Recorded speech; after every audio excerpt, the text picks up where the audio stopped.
નમસ્કાર મિત્રો, ફરી એકવાર તમારું સ્વાગત છે અમારી યુટ્યુબ ચેનલમાં. તો મિત્રો, આજે આપણે વિડીયોમાં એકમ કસોટી જોવાના છીએ. કયા વિષયની એકમ કસોટી જોવાના છીએ? સામાજિક વિજ્ઞાન વિષયની એકમ કસોટી જોવાના છે, જે આપણી ગુજરાત માધ્યમિક અને ઉચ્ચતર માધ્યમિક શિક્ષણ બોર્ડ દ્વારા જે આપણી સામાજિક વિજ્ઞાનની એકમ કસોટી છે, ધોરણ રહેશે આપણું ધોરણ 9 રહેશે. તારીખ છે મિત્રો 22/8/2024, 22 તારીખે લેવાનું છે, તેના માટેનું આ પેપર છે. અને આપણે જોઈએ તો સમય રહેશે આપણો 1 કલાક અને કુલ ગુણ રહેશે 25. તો અંત સુધી તમારે પૂરેપૂરું પેપર જોવાનું રહેશે. અને જો તમે ચેનલને સબસ્ક્રાઈબ ના કરી હોય તો ચેનલને સબસ્ક્રાઈબ કરી દેજો. અને પીડીએફ માટે Telegram channel one education Gujarat join કરી લેવાનું રહેશે. પીડીએફ માટે શું કરવાનું છે? પીડીએફ માટે છે તમારે વન એજ્યુકેશન ગુજરાત એવી ટેલિગ્રામ ચેનલ છે, જે આ નામ છે યુટ્યુબ ચેનલ તેવું જ છે. ટેલિગ્રામમાં જઈને લખશો તો તમને યુટ્યુબ ચેનલમાં જે લોગો છે તેવો જ લોગો ત્યાં મળી જશે. એ જેને જોઈન કરી લેવાનું રહેશે. તો આપણે હવે શરૂ કરી દઈએ. તો આ પહેલો ક્વેશ્ચન છે. પહેલો ક્વેશ્ચન છે, કઈ ક્રાંતિ વિશ્વના ઇતિહાસની એક અગત્યની ઘટના ગણાય છે? તો કઈ ક્રાંતિ છે વિશ્વના ઇતિહાસની એક અગત્યની ઘટના ગણાય છે? તો એમાં આપણો આન્સર રહેશે રશિયન ક્રાંતિ આપણો આન્સર રહેશે. પછી છે બીજા નંબરનો ક્વેશ્ચન, પ્રથમ વિશ્વયુદ્ધના અંતે રાષ્ટ્રસંઘની સ્થાપનામાં કોનું વિશ્વનું વિશેષ યોગદાન હતું? તેમાં આપણો આન્સર શું રહેશે? અમેરિકાના રાષ્ટ્રપ્રમુખ વુડરો વિલ્સનનું આપણે જોઈએ તો એમાં આન્સર રહેશે. તો આપણે આગળના ક્વેશ્ચન જોઈ લઈએ હવે. તો આપણે જોઈએ તો ત્રીજા નંબરનો ક્વેશ્ચન છે, જર્મન સમ્રાટ કેસર વિલિયમ બીજો કઈ નીતિમાં માનતો હતો?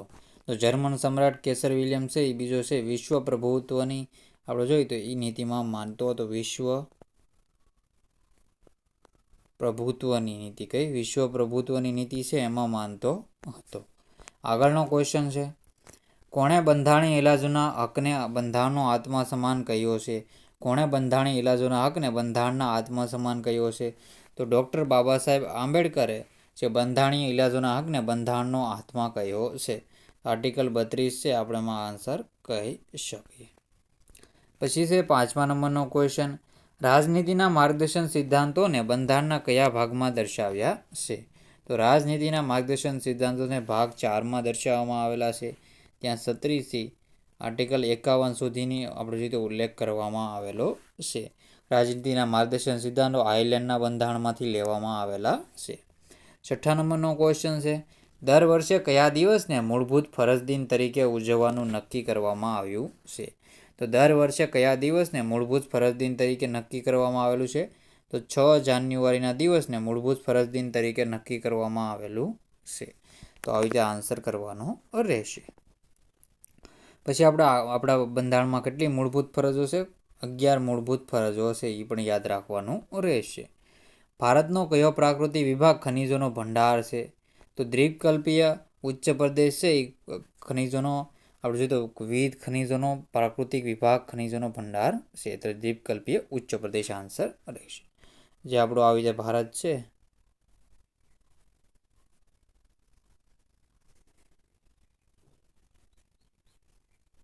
તેમાં આપણે જોઈએ તો અહીંયા છે આ બાજુ એટલા વિસ્તારમાં આ બધો વિસ્તાર છે એ બધો પ્રાકૃતિક ખનિજોનો ભંડાર છે. તો આવી રીતે આન્સર કરવાનો રહેશે. આગળના ક્વેશ્ચન છે, વિશ્વનું સર્વોચ્ચ શિખર કયું છે? તો વિશ્વનું સર્વોચ્ચ શિખર છે માઉન્ટ એવરેસ્ટ છે. કયું છે? માઉન્ટ એવરેસ્ટ છે, નેપાળમાં આવેલું છે. યાદ રાખો, માઉન્ટ એવરેસ્ટ 8848.48 મીટર એટલું ઊંચાઈમાં આવેલું છે. પછી છે અહીંયા આપણે આ વિકલ્પવાળા ક્વેશ્ચન પૂરા કર્યા. જો મિત્રો તમે ટેલિગ્રામ ચેનલમાં જલ્દીના જલ્દી 500 સબસ્ક્રાઈબર કરી નાખશો, 500 સબસ્ક્રાઈબ એટલે જોઈન કરાવી દેશો, તો મિત્રો તમને હું સવારમાં જે ઓલી પીડીએફ છે મિત્રો ઓરિજિનલ પેપરની નાખી દઈશ. તો તમારે જલ્દીના જલ્દી 500 સબસ્ક્રાઈબરનો ટાર્ગેટ રાખવાનો રહેશે. ખાલી જગ્યાઓ પૂરો. તો પહેલું છે, રશિયામાં 22 જાન્યુઆરી 1905ના દિવસને ઇતિહાસમાં ખાલી જગ્યા તરીકે ઓળખવામાં આવે છે. તો રશિયામાં 22 જાન્યુઆરી 1905ના દિવસને ઇતિહાસમાં લોહિયાળ રવિવારના દિવસ તરીકે ઉજવવામાં આવે છે. તો અહીંયા આવશે લોહિયાળ રવિવાર આન્સર રહેશે. શું આન્સર છે? લોહિયાળ રવિવાર આન્સર તમારો કરવાનો રહેશે. બીજા નંબરનો ક્વેશ્ચન છે, ખાલી જગ્યાના મતે રાજનીતિના માર્ગદર્શન સિદ્ધાંતો દેશના શાસનના પાયારૂપ સિદ્ધાંતો છે. તો ડૉક્ટર ભીમરાવ આંબેડકર. શું આન્સર છે? ડૉક્ટર ભીમરાવ આંબેડકર આન્સર રહેશે. પછી છે ત્રીજા નંબરનો ક્વેશ્ચન, ખાલી જગ્યા વર્ષથી નીચેની ઉંમરના બાળકને જોખમી વ્યવસાયમાં રાખવો એ કાનૂન હેઠળ શિક્ષાપાત્ર ગુનો છે. તેમાં આપણો જવાબ રહેશે 14. શું આન્સર છે? 14 વર્ષથી બાળકના નીચે રાખવો એ આપણે જોઈએ તો ગુનો ગણાય છે. પછી છે ચોથા નંબરનો ક્વેશ્ચન, બે નદીઓ વચ્ચેના ભૂમિભાગને શું કહે છે? તો બે નદીઓ વચ્ચેના ભૂમિભાગને દોઆબ કહે છે. શું કહે છે? દોઆબ કહે છે. તો આન્સર રહેશે દોઆબ. પછી આપણે આગળના ક્વેશ્ચન જોઈ લઈએ. 5મા નંબરના ક્વેશ્ચન છે, ખનિજ તેલ ખાલી જગ્યા ખડકોમાંથી મળી છે. તો ખનિજ તેલ છે એ ખાલી જગ્યા ખડકોમાંથી મળે છે. તો ખનિજ તેલ છે પ્રસ્તર ખડકોમાંથી મળે છે. કયા ખડકોમાંથી? પ્રસ્તર ખડકોમાંથી મળે છે.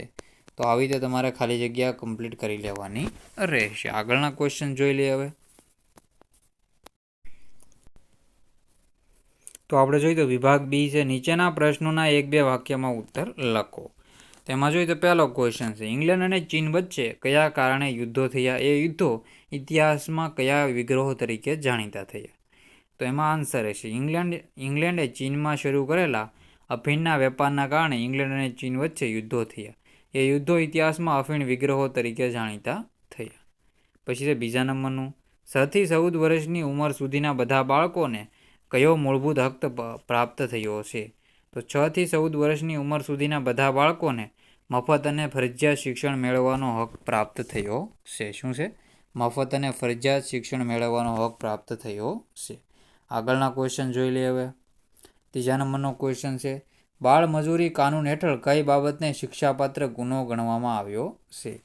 તેમાં આપણો જવાબ રહેશે 14 વર્ષથી નીચેની ઉંમરના કોઈપણ બાળકને કારખાનામાં ખાણ, બાંધકામ કે અન્ય જોખમી વ્યવસાયમાં ગેરેજ, પછી છે હોટલ કે લારી ગલ્લા પર તેમજ ઘર નોકર તરીકે રાખવામાં આવે તો શિક્ષાપાત્ર ગુનો ગણાય છે. આર્ટિકલ 23 કહી શકાય. 24 કારખાનામાં કામ ન કરાવવા માટેનો છે. પછી છે ચોથા નંબરનો ક્વેશ્ચન, ઉત્તર ભારતના મેદાની પ્રદેશની રચના કઈ રીતે થયેલી છે? તો ઉત્તર ભારતના મેદાની પ્રદેશની રચના હિમાલયમાંથી વહેતી સતલુજ, ગંગા અને બ્રહ્મપુત્ર જેવી મોટી નદીઓ તથા તેને મળતી નાની મોટી અનેક નદીઓ યુગોથી પાથરેલા કાપ વડે થયેલી છે.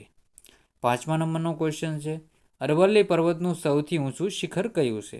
તેની ઊંચાઈ કેટલી છે? તો અરવલ્લી પર્વતનું સૌથી ઊંચું શિખર ગુરુ શિખર છે. તેની ઊંચાઈ 1722 મીટર છે. કેટલી છે? 1722 મીટર છે. અને ગુરુ શિખર છે એ સૌથી ઊંચું શિખર છે. પછી ચોથા નંબરનો ક્વેશ્ચન છે, તો આપણે જોઈએ તો આમાં નીચે આપેલા પ્રશ્નોના 3-4 વાક્યમાં તમારે ઉત્તર લખવાના રહેશે. તો આપણે જોઈએ તો આમાં ફ્રેન્કફર્ટની સંધિ જે પ્રથમ વિશ્વયુદ્ધનું મુખ્ય કારણ હતું. પછી છે બોલ્શેવિક ક્રાંતિ વિશે લખો. તો બંને સાહિત્ય અને આન્સર તમારે જોઈ લેવાના રહેશે.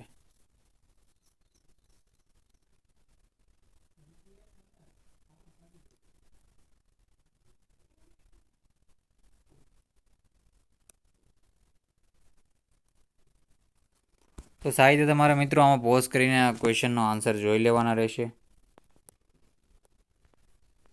તો હું ધીરે ધીરે બધા જ ક્વેશ્ચન સ્ક્રોલ કરું છું. સાહિત્ય તમે આના જવાબ જોઈ લેજો. ખનિજોનું વર્ગીકરણ કરો. તો ખનિજોનું વર્ગીકરણ છે,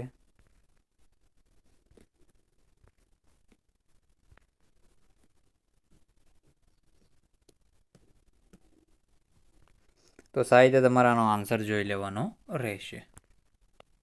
ધાતુમય ખનિજો છે આપણે અધાતુમય ખનિજો, સંસાધન શક્તિ માટે ઉપયોગમાં લેવાતા ખનિજો. તેમાં આપણે જોઈએ તો કિંમતી ધાતુમાં સોનું, રૂપું, પ્લેટિનમ અહીંયા આવે છે. પ્લેટિનમ, મેગ્નેશિયમ, બોક્સાઇટ, ટિટાનિયમ હલકી ધાતુમય ખનિજો છે. સામાન્ય ઉપયોગમાં લેવાતા ખનિજોમાં લોખંડ, તાંબુ, સીસુ, જતત, કલાઈ, નિકલ. મિશ્રમાં ક્રોમિયમ, મેંગેનીઝ, ટંગસ્ટન.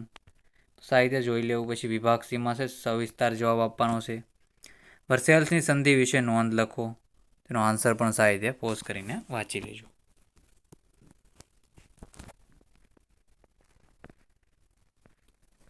રાજનીતિના માર્ગદર્શક સિદ્ધાંતોનો સંક્ષિપ્તમાં વર્ણવો. તો આનો પણ આન્સર સાહિત્ય મિત્રો પોઝ કરીને જોઈ લેવો.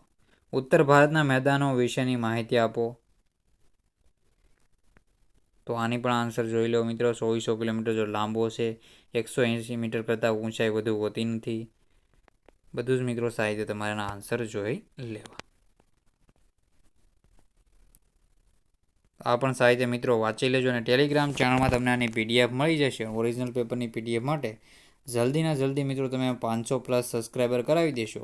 આપણે અત્યારે 250 જેટલા મિત્રો સબસ્ક્રાઈબર છે, તમારા ખાલી 250 સબસ્ક્રાઈબર જોડી દેશો તો આપણે ઓરિજિનલ પેપર મૂકી દઈશું વહેલા. તો મિત્રો આ વિડીયોનો એન્ડ કરીએ છીએ. જય હિન્દ, જય ભારત.